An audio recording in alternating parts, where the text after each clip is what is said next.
अपाङ्गता समावेशी समाजको प्रवर्धन, सामाजिक उन्नतिको सम्वर्धन भन्ने मूल नाराका साथ डिसेम्बर 3 तारिक बुधबारका दिन अपाङ्गता भएका व्यक्तिहरूको 34औं अन्तर्राष्ट्रिय अपाङ्गता दिवस विविध कार्यक्रमसहित देशभर मनाइएको छ। संघीय राजधानी काठमाडौँदेखि देशका विभिन्न जिल्लामा दिवसका अवसरमा विविध कार्यक्रमको आयोजना गरिएको हो। नेपाल सरकार महिला बालबालिका तथा ज्येष्ठ नागरिक मन्त्रालयको आयोजना, राष्ट्रिय अपाङ्ग महासङ्घ नेपालको समन्वय, राष्ट्रिय बहिरा महासङ्घ नेपाल, अपाङ्गता भएका महिलाहरूको महासङ्घ नेपाल, स्पाइनल इन्जरी सङ्घ नेपाल तथा अपाङ्गता अधिकारको आन्दोलनमा क्रियाशील विभिन्न सङ्घ संस्थाको सहआयोजनामा आयोजित सो प्रभात फेरी खुला मञ्चबाट सुरु भई रत्न पार्क हुँदै फिरकुटी मण्डपमा पुगी मूल कार्यक्रममा रूपान्तरण भएको थियो। विभिन्न सङ्घ संस्था, अपाङ्गता क्षेत्रका प्रतिनिधि, सरकारवाला निकाय तथा समुदायको सहभागिता रहेको प्रभात फेरीमा सूचना तथा सञ्चार मन्त्री जगदीश खरेल समेत सहभागी भएका थिए। कार्यक्रमलाई सम्बोधन गर्दै सूचना तथा सञ्चार मन्त्री जगदीश खरेलले सरकार अपाङ्गता भएका नागरिकको अधिकार सुनिश्चित गर्न प्रतिबद्ध रहेको बताएका थिए।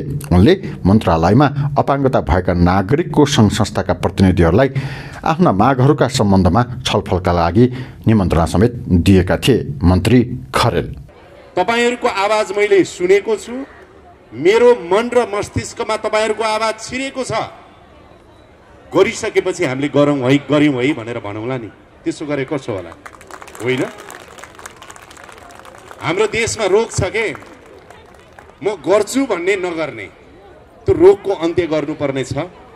मलाई खुसी लागेको छ कतिपय सवालमा हाम्रा स्थानीय पालिकाहरूले समेत अग्रसरता लिएका छन्, विकासका साझेदारहरूले समेत अग्रसरता र हातेमालो गरिरहेका छन्। यी सबै सहयोग गर्ने कुराहरूमा म त्यसको उच्च प्रशंसा गर्दछु र सरकारको तर्फबाट यो निर्देशिकालाई कार्यान्वयनमा ल्याउने कुरा र कम्तीमा सानो सङ्ख्यामा भए पनि त्यो गम्भीर रूपले अपाङ्गता भएका हाम्रा नेपाली दाजुभाइ दिदीबहिनीहरूको लागि केही न केही चाहिँ प्रक्रियाको प्रारम्भ गर्नुपर्छ भन्ने गम्भीर महसुस भएको छ र सम्माननीय प्रधानमन्त्री सुशीला कार्कीज्यूले स्पष्ट रूपमा आजको सन्देशमा पनि सरकार यहाँहरूको साथमा रहेको जानकारी गराइसक्नु भएको छ।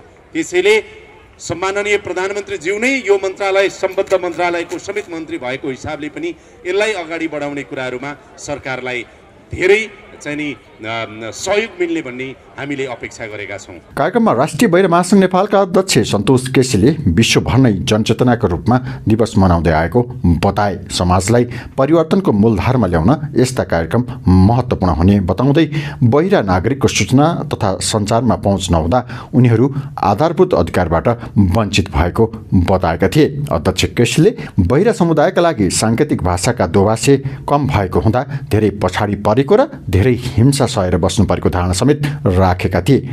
सङ्घदेखि प्रदेश हुँदै स्थानीय तहसम्म अपाङ्गता भएका नागरिकको जीवनस्तर माथि उकास्न सबै सरकारवाला बीचमा सघन सहकार्यका लागि आग्रह समेत केसीले गरेका थिए। अध्यक्ष केसी: धेरै धेरै धन्यवाद कार्यक्रम सञ्चालिकाज्यू।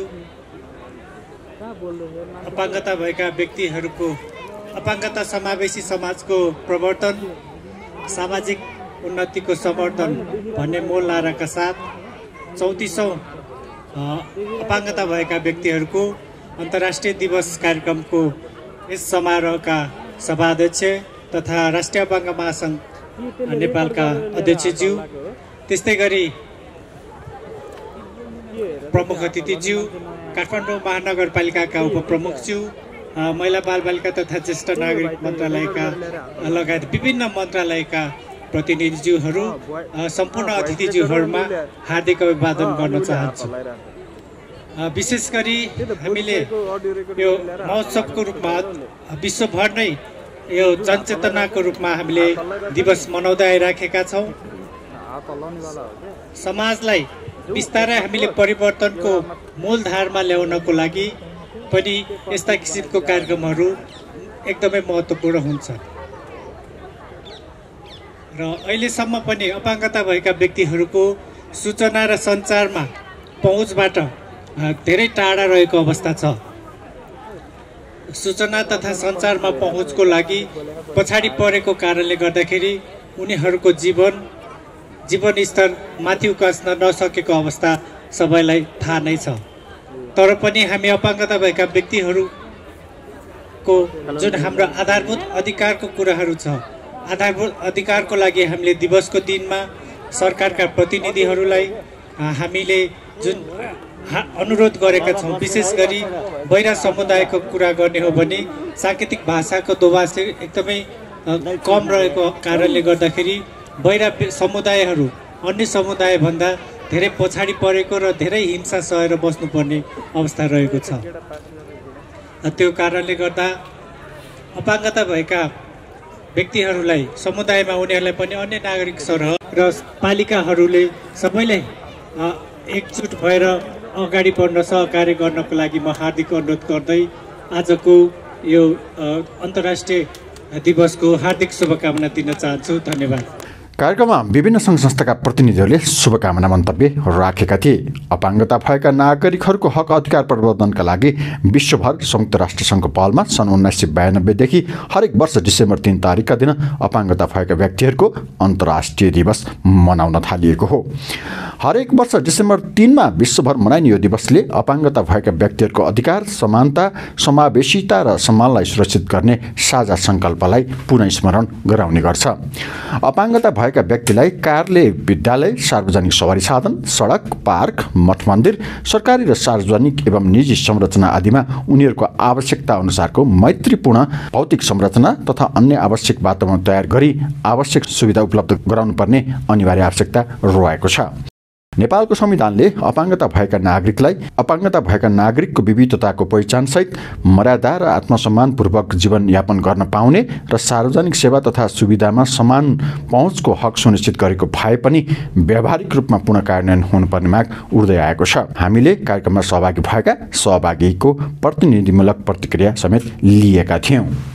यो 34औं अपाङ्गता दिवस मनाउँदै गर्ने सन्दर्भमा जस्तो मलाई उठेको कुराहरू चाहिँ जस्तो अब अपाङ्गता भएको व्यक्तिहरू जति नै 10 प्रकारको अपाङ्गता भएको व्यक्तिमा पनि सिभियर जस्तो अब शारीरिक अपाङ्गता भएको व्यक्ति मध्येमा पनि स्पाइनल इन्जुरी भएको महिलाको व्यक्ति भएको हिसाबले बोल्दाखेरि चाहिँ अब अपाङ्गता भएको व्यक्तिहरूलाई जुन बुझ्ने दृष्टिकोण जति पहिलाको कुरा र अब अहिलेको कुरामा चाहिँ अलिकति दृष्टिकोणको कुरा छ नि।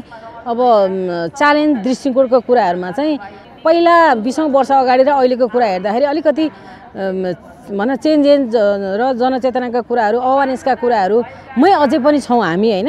त्यसले गर्दाखेरि चाहिँ यो जनचेतना र अवेरनेसका कुराहरू चाहिँ अझै पनि जनमानसमा अझै पनि पुगेको छैन अनि त्यसपछि त्यो पहिला भएको अपाङ्गता भएको व्यक्ति र अहिले भएका हामी जुन नयाँ अपाङ्गता भएको व्यक्तिहरू छौँ त्यसमा चाहिँ च्यालेन्जको कुरा चाहिँ पहिलाले भोग्ने र अहिलेको भोगाइ चाहिँ अलिकति केही न केही सुधार उन्मुख चाहिँ छ। तर च्यालेन्जको कुरामा चाहिँ जति भोग्नुपर्ने कुराहरू चाहिँ अझै पनि हामी भोगि नै रहेको अवस्था छ। जति यो जुन अब मनाइरहेको यो जुन हाम्रो यो अपाङ्गता दिवस मनाइरहेको सन्दर्भमा चाहिँ अब यो जनचेतनामूलक कार्यक्रम एडभोकेसी गर्ने कुराहरूलाई चाहिँ अझै पनि अब कन्टिन्यू नै हुन्छ नि, सधैँभरि नै गरिरहनु पर्ने कुरा यतिले मात्रै चाहिँ पुग्दैन। तर अब सबै हाम्रो सरकारी ठाउँमा अनि आफ्नो नगरपालिका, आफ्नो ओडादेखि लिएर समग्र ठाउँमा चाहिँ यो कुराहरूको चाहिँ हामी अपाङ्गता भएको व्यक्ति चाहिँ अरू सरह नि हामीलाई चाहिँ अवसर पायो भने हामी चाहिँ केही अरू व्यक्ति सरह हामी इन्डिपेन्डेन्ट हुन सक्छौँ र हामी बिचरा त्यस्तो खालको भन्ने खालको मान्छे चाहिँ होइन। अवसर पायो भने चाहिँ हामीले सबै कुरा चाहिँ यही समाजमा रहेर चाहिँ आफ्नो इन्डिपेन्डेन्ट लिभिङको अवधारणालाई लिएर चाहिँ हामी सक्षम भएर चाहिँ आफ्नो काममा फर्किने कामहरू चाहिँ गर्न सक्छौँ भन्ने खालको कुराहरू चाहिँ मलाई मनमा लागेको कुरा। जुन अब जस्तो 3 तहको अपाङ्गता भन्नाले त्यो हाम्रो सरकार छ, जस्तै ओडा कार्यालय ओडाबाटै नै हामीले चाहिँ जस्तो अपाङ्गता भएका व्यक्तिहरू जहाँ छौँ हामी उहाँहरूलाई चाहिँ के छ अब मान्छेलाई अब गणना गरेर पनि उहाँलाई के चाहिन्छ त निड बेसमा चाहिँ त्यो कुरा चाहिँ ओडाबाटै सुरुवात गरेर चाहिँ त्यसैमा व्यवस्थापन गर्यो भने जस्तो स्कुल जाने बच्चाहरू छन् भने त्यहाँ स्कुलको मैत्रीको कुराहरू हुन सक्ला, स्वास्थ्यको कुरा हुन सक्ले, त्यही अनुसारको सारसाधनको कुराहरू हुन सक्ला होइन। त्यहीँ उठेको पैसाले अलिकति 5% 10% मात्रै हाम्रो अपाङ्गता भएको व्यक्तिहरूलाई त्यहाँ छुट्याइदियो भनेदेखि हामी चाहिँ एकदम भनौँ भने सहरमुखी हुनु नपर्ला, त्यही गाउँमै बसेर त्यहीँको इन्डिपेन्डेन्ट लिभिङ भन्नाले त्यहीँको समाज चाहिँ हामी रहेर चाहिँ अरू व्यक्ति सरह चाहिँ स्कुल जानु पर्ला, जाहिर खानु पर्ला, सबै कुरा चाहिँ गाउँैबाट सुरु भयो भनेदेखि हामी 3 तहसम्म पनि आइपुग्नु पर्दैन जस्तो लाग्छ मलाई। म त्यहाँ स्पाइनल इन्जुरी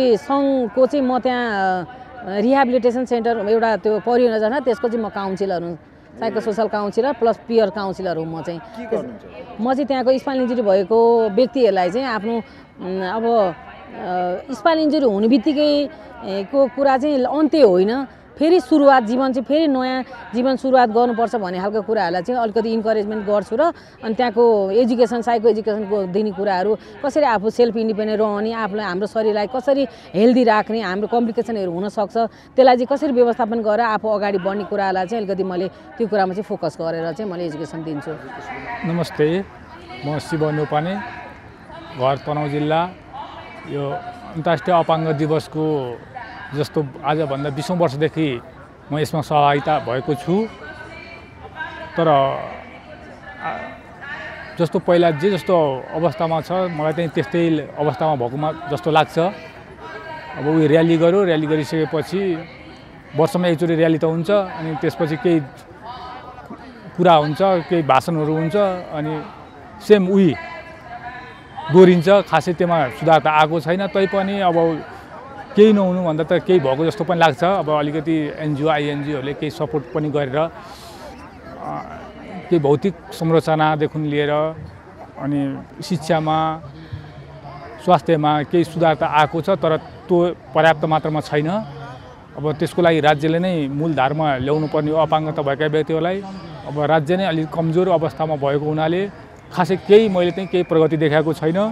जस्तो 20 वर्ष जस्तो थियो अहिले पनि त्यस्तो र्याली आउने, भाषण गर्ने, यसो लन्च प्याकेटहरू खाने जाने, त्यति मात्र देखेको छु। हेर्नुहोस् मेरो आफ्नो तर्फबाट चाहिँ धारमै लिएर आएर अपाङ्गता भएका व्यक्तिहरूलाई पनि शिक्षा स्वास्थ्य रोजगारमा चाहिँ पहुँच पुर्याइदिएर अनि उनीहरूलाई पनि सबल बनाएर राज्यलाई ऊ पनि यो देशको नागरिक हो भनेर सबै आम नागरिकलाई शिक्षा दिएर अझै शिक्षामा पनि अपाङ्गता भएका व्यक्तिहरूलाई पहुँच पुर्याएर र अरू नागरिकहरूलाई पनि अपाङ्गता व्यक्तिहरूले केही गर्न सक्छन् है भनेर चाहिँ उनीहरूलाई पनि एउटा शिक्षा बुझाउन सक्यो भने राज्यले र अपाङ्गता भएका व्यक्तिहरूलाई केही चाहिँ होला, नत्र भने अरू त केही होला जस्तो मलाई लाग्दैन।